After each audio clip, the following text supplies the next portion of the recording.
الحمد لله وحده والصلاة والسلام على من لا نبي بعده. أما بعد فأعوذ بالله من الشيطان الرجيم. بسم الله الرحمن الرحيم. والشفع والوتر، اور قسم ہے جفت کی اور قسم ہے طاق کی. سامعین، آج ہماری سورۃ الفجر کی آیت مبارکہ نمبر 3 کی تلاوت و کلمہ نشر نصیب ہوا. گزشتہ درس مبارک میں ہماری گفتگو چل رہی تھی فجر کے حوالے سے اور 10 راتوں کے حوالے سے کہ یہ کیا ہے. اس میں تفصیلاً آپ نے تفصیل سماعت کی. اس کے بعد رب ذوالجلال نے ارشاد فرمایا والشفع والوتر، اور قسم ہے جفت کی اور طاق کی. اب یہ والا یال نشر جو ہے 10 راتیں، اس پر بہت سی تفصیلیں میں نے آپ کے سامنے رکھی. اس کے علاوہ اور بھی مفسرین نے اس پر بہت تفصیل سے گفتگو کی ہے. اب اس تمام کو یہاں بیان کرنا مشکل ہوگا. آگے بشف کی طرف بڑھتے ہیں. جفت ایک ایسا حصہ ہے علم ریاضیات کے اندر کہ ایسی رقم جو 2 پر تقسیم ہو جاتی ہے اسے جفت کہتے ہیں، اور طاق اسے کہتے ہیں جو 2 پر تقسیم نہ ہو. مثال کے طور پہ 1 یہ طاق ہے اور 2 یہ جفت ہے، 3 طاق ہے، 5 طاق ہے، 7 طاق ہے، 9 طاق ہے. یہ وہ حصے ہیں جو طاق کہلاتے ہیں، اور جو اس کے علاوہ ہے اس کے درمیان میں وہ جفت کہلاتے ہیں. مثلا 2 جفت ہے، 4 جفت ہے، 6 جفت ہے اور 10 یہ جفت ہے. اب یہاں پہ اللہ تعالیٰ کا جفت اور طاق کا قسم اٹھانا، اس کا کیا مطلب ہے؟ کیا صرف اللہ تعالیٰ کوئی آداب کے بارے میں بات کرنا چاہتا ہے؟ ایسا نہیں ہے. ہمیں اب یہ دیکھنا ہوگا کہ کون کون سے اللہ تعالیٰ کے ایام میں ایسے ایام ہیں جو جفت کے ساتھ ملے ہوئے ہیں، کون سی چیزیں ہیں اور ایام ہیں جو طاق کے ساتھ ملے ہوئے. اب اس کی ایک تفسیر یہ کی گئی کہ شفع سے مراد یہ یوم عید الاضحیٰ ہے، اور والوتر سے مراد یوم عرفہ. 9 ذوالحجہ کو جب تمام حجاج کرام میدان عرفات میں جمع ہو کر اللہ تعالیٰ کی یاد میں اور اس کے ذکر میں خطبہ حج سماعت کرتے ہیں، جسے حج کا رکن اعظم بھی کہا جاتا ہے. حج کا جو سب سے بڑا رکن ہے وہ کیا ہے؟ وہ وقوف عرفہ ہے. میدان عرفات میں جمع ہو کر خطبہ سنا جاتا ہے، اور اس دن کی بہت زیادہ فضیلت ہے اللہ کے ہاں. حدیث نبوی صلی اللہ علیہ وآلہ وسلم میں حضرت عائشہ صدیقہ رضی اللہ عنہا فرماتی ہے کہ جناب رسول اللہ صلی اللہ علیہ وآلہ وسلم نے ارشاد فرمایا کہ اللہ تعالیٰ پورے سال میں اتنے گناہگاروں کو معاف نہیں فرماتا جتنا اللہ تعالیٰ ایک یوم عرفہ کے روز گناہگار مسلمانوں کو معاف فرما دیتا ہے. یہ اتنا عظیم دن ہے. صرف ان کو نہیں جو حجاج کرام وہاں پہ ہوتے ہیں، نہیں، پوری دنیا میں جہاں جہاں لوگ موجود ہیں تو اس یوم عرفہ کے دن وہ اللہ سے استغفار اور معافی چاہتے ہیں، اور اللہ سے اپنے آپ کو پیش کر کے اس کے دربار میں بخشش طلب کرتے ہیں. تو اللہ تعالیٰ اس دن تمام بخشش طلب کرنے والوں کو اللہ تعالیٰ اپنی رحمت کے صدقے میں معاف فرما دیتے ہیں. اب یہ یوم عرفہ ہے، اور یہ کون سا دن ہے؟ والوتر. اور یہاں تک لکھا گیا کہ اس میدان عرفات میں اگر کوئی خطبہ سننے کی نیت سے براہ راست وہاں چلا گیا تو وہ اتنا عظیم دن ہے کہ اللہ تعالیٰ اس دن کی برکت سے جو اس میں اس نیت سے وہاں شامل ہوا، اللہ اس کو بھی حج کا ثواب عطا فرمائے۔ کتنی بڑی نعمت اور کتنا بڑا یہ دن ہے، والوتر اور والشفع۔ اس کے بعد خدا کے کرام حلق کروا لیتے ہیں اور قربانی کرتے ہیں، جسے عید الاضحیٰ کا دن کہا جاتا ہے۔ اب اللہ نے اس دن کی بھی قسم اٹھائی۔ اب وہ دن بھی بڑا عظیم دن ہے۔ پوچھا گیا جناب رسول اللہ صلی اللہ علیہ وآلہ وسلم سے، یا رسول اللہ صلی اللہ علیہ وسلم یہ قربانی والا دن کیا ہے؟ ظاہر ہے 10 ذوالحجہ جو ہے یہ یوم نحر ہے، اسے یوم نحر کہا جاتا ہے۔ نحر کا معنی ہی ہوتا ہے سنگار۔ یہ کیا ہے؟ آپ نے فرمایا سنت ابی ابراہیم، فرمایا کہ تمہارے باپ ابراہیم علیہ السلام کی سنت ہے، اور اس دن کی اتنی فضیلت ہے کہ یوم نحر کے روز اللہ کی راہ میں خون بہانے سے زیادہ اجر اس دن اللہ نے کسی اور عبادت کا نہیں رکھا۔ جو شخص اس دن اللہ کی رضا کے لیے اپنے جانور پہ چھری چلاتا ہے اور جو ہی اس کا خون بہتا ہے تو فرمایا خون بہنے سے پہلے اس کے اس جانور کو اللہ تعالیٰ جنت میں پہنچا دیتا ہے۔ ظاہر اس میں ہر جگہ نیت تو بڑی واضح ہے، یہ چیزیں ذہن میں رکھ لیجیے، انما الاعمال بالنیات، نیت صاف ہو تو یہ ساری چیزیں وغیرہ ان میں سے کوئی چیز بھی قابل قبول نہیں، وہ تو بنیادی چیز ہے۔ یہ یاد رکھیں، ہر جگہ پہ اس کو بیان کرنا جو ہے وہ ریپیٹیشن میں آ جائے گا۔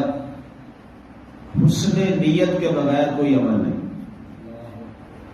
یہ واضح رکھ لیں۔ دنیا میں جو بھی نیکی والا عمل ہے اس کی بنیاد کیا ہے؟ نیت، بس یہ بنیاد ہے۔ اس کے بغیر کوئی عمل چاہے جتنا بھی بڑا ہو، عرفہ ہو یا نہ ہو، کچھ بھی نہیں۔ اب پوچھا گیا یا رسول اللہ صلی اللہ علیہ وسلم یہ جو ہمارے جانور ہیں یہ جنت میں پہنچا دیے جاتے ہیں، اس کے بدلے میں ہمیں کیا اجر دیا جائے گا؟ عالم بنا رسالت مآب صلی اللہ علیہ وآلہ وسلم نے ارشاد فرمایا اللہ تعالیٰ ان کے سینگوں کو، ان کے بالوں کو اور ان کے کھروں کو محفوظ رکھتا ہے اور اس کے بدلے میں تمہیں اجر دیا جاتا ہے۔ اب اندازہ کریں، قربانی کے جانور کے سینگ جو ہے اس کے بدلے میں اجر ہے، اس کے جو کھر ہیں اس کو پھینک دیتے ہیں، فرمایا اور کھروں کے بدلے میں اجر ہے، اور اس کے جو بال ہیں ہر بال کے بدلے میں اللہ کے ہاں اجر ہے۔ اب بکری کے جو بال ہوتے ہیں اگر بندہ وہی گرنا شروع کر دے تو کوئی بکری کے وہ بال گر سکے گا؟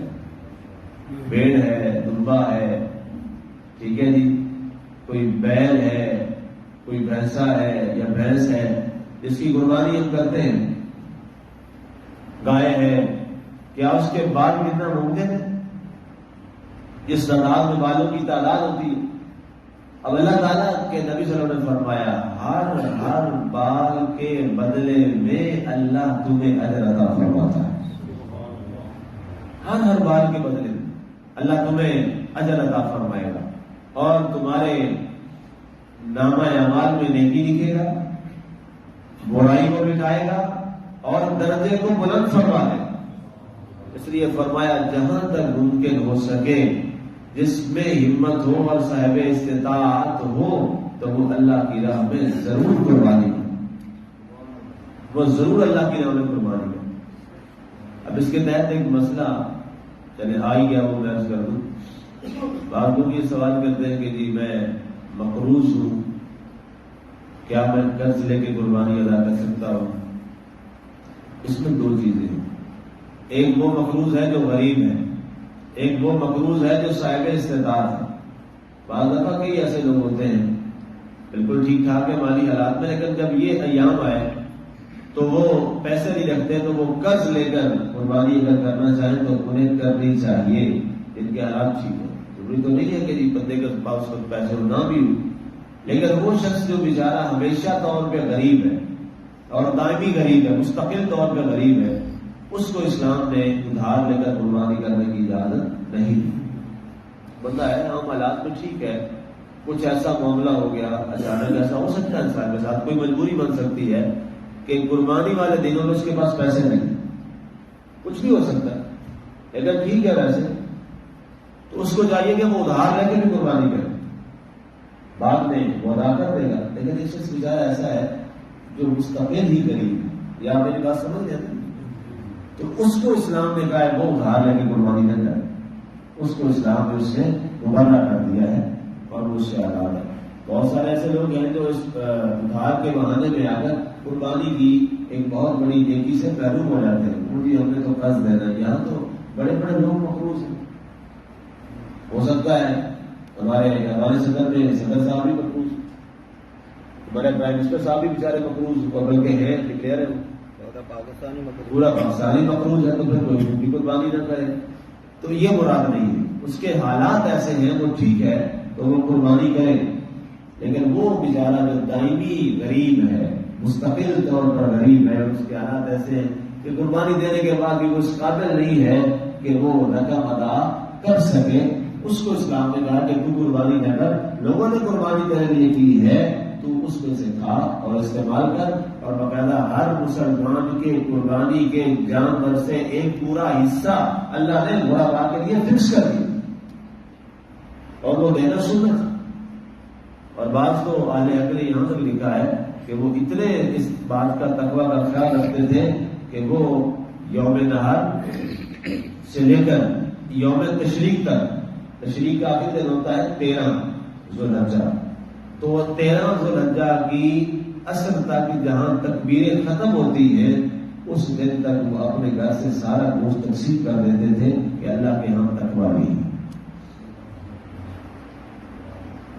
بے شمار کتابوں میں ایسے لوگوں کی فہرست ہے کہ وہ اس لیے کہتے تھے کہ تکبیریں ہم جب 13 تک کہہ رہے ہیں، ایام تشریق جو ہے جو 9 سے شروع ہوتے ہیں، 9 ذوالحجہ کی فجر سے لے کر 13 ذوالحجہ کی نمازیں عصر تک، جب تک یہ ایام تشریق چل رہے ہیں آپ وہ گوشت استعمال کریں اور اس کے بعد جتنا بھی ہے وہ سارا اللہ کی راہ میں تقسیم کر دیں، یہ قربانی کا حقیقی فیصلہ ہے۔ ایک تو یہ ہو گیا، اس کے بعد فرمایا گیا والشفع والوتر، اس سے مراد وہ نمازیں ہیں جو جفت ہیں اور وہ نمازیں ہیں جو طاق ہیں۔ اللہ نے وہ جفت اور طاق نمازوں کی قسم اٹھائی، ظاہر ہے نماز ایک بہت بڑی عبادت ہے اور اللہ کو بہت محبوب ہے، اللہ کو بہت پسند ہے یہ عبادت، اور اللہ کے قرب کا جو سب سے قریب ترین ذریعہ ہے وہ نماز میں ایک حصہ ہے جسے سجدہ کہا جاتا ہے، جو کسی اور عبادت میں آپ کو نصیب ہو ہی نہیں سکتا، یہ صرف نماز میں ہی ہونا ہے، تو اس لیے اللہ کے ہاں محبوب ترین عبادتوں میں سے نماز محبوب ترین عبادت ہے۔ اب فرمایا گیا قسم ہے ہمیں جفت نمازوں کی۔ اب جفت نمازیں کون سی ہیں؟ فجر ہے، ظہر ہے، عصر ہے اور عشاء، یہ کیا ہے؟ یہ جفت نمازیں، اور نماز مغرب جو ہے وہ کیا ہے؟ وہ طاق نماز، تین فرض، ٹھیک ہے، فجر بھی 2 تو پھر جفت ہو گیا، ظہر 4 جفت ہو گیا، عصر 4 جفت ہو گیا، 2 پہ تقسیم ہو رہا ہے، 2 دوری 4 سیدھا 4، ٹھیک ہے، عشاء ہے 4۔ اب اس میں نماز ایک ہے جو مغرب کی نماز ہے، فرض نماز، یہ وتر ہے، 3 رکعتیں ہیں۔ اللہ نے فرمایا مجھے 500 نمازوں کی قسم ہے، چاہے وہ جفت ہے یا چاہے وہ وتر، وہ طاق ہے۔ اب ایک اس میں یہ بھی کہا گیا، بعض نے کہا کہ اس میں وتر سے مراد عشاء کے 3 وتر بھی شامل ہیں، لیکن ظاہر ہے کہ وہ فرض نہیں ہے، جو وتر ہے وہ فرض نہیں ہے، تو اس لیے اس کو بعض نے اکثریت نے شامل نہیں کیا، لیکن ان کا چونکہ ظاہر واجب ہے تو واجب کی بنیاد پر اسے بھی بعض نے شامل کیا کہ عشاء کی جو 3 وتر ہیں وہ بھی وتر میں شامل ہیں، ٹھیک ہے۔ اب بعض کے ہاں 1 رکعت ہے اور بعض کے ہاں 3 رکعتیں ہیں، تو ظاہر ہے 1 ہو یا 3 تو دونوں صورتوں میں کیا ہے؟ یہ نماز وتر ہے، اور اللہ کی اس قسم میں آئے گا والشفع والوتر، ہمیں جفت نماز کی قسم اور ہمیں طاق نماز کی قسم۔ اس کے علاوہ اس سے ایک اور معنی بھی مراد لیا گیا رب ذوالجلال نے ارشاد فرمایا والشفع والوتر، کہ شفع ان سے مراد جو انبیاء کرام ہیں وہ سارے انبیاء کرام سے مراد ہیں اور ان کی تعداد جفت میں ہے۔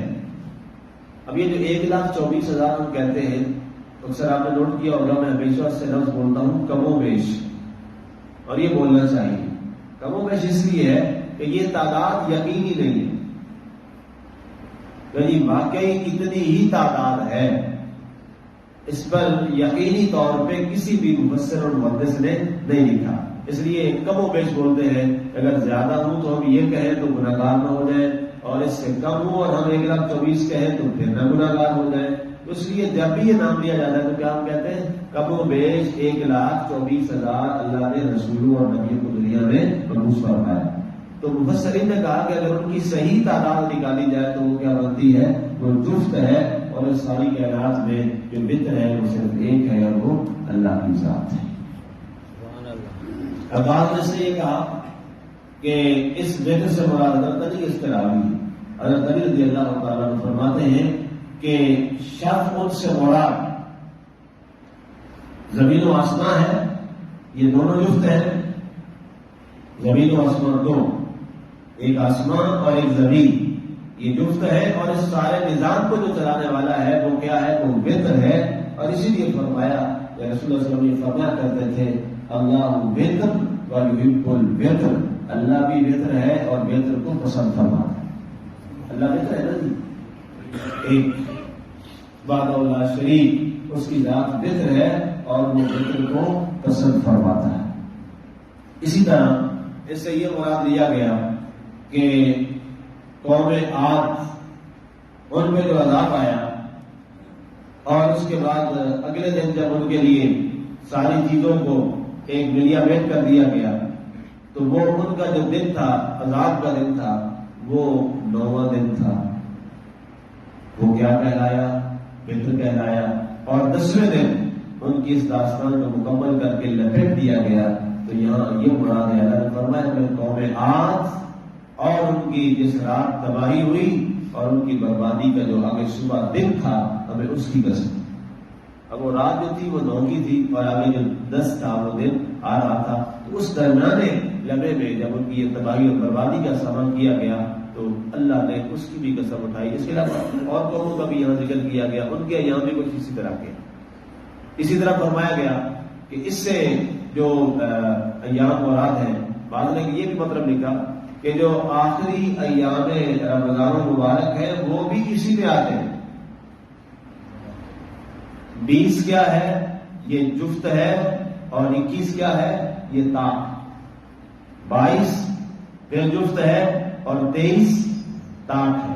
اب رمضان مبارک کا جو آخری عشرہ ہے، اللہ نے اس پورے عشرے کی قسم اٹھائی ہے۔ رب الجلال نے فرمایا مجھے قسم ہے رمضان مبارک کے طاق راتوں کی اور اس کے جفت دنوں کی۔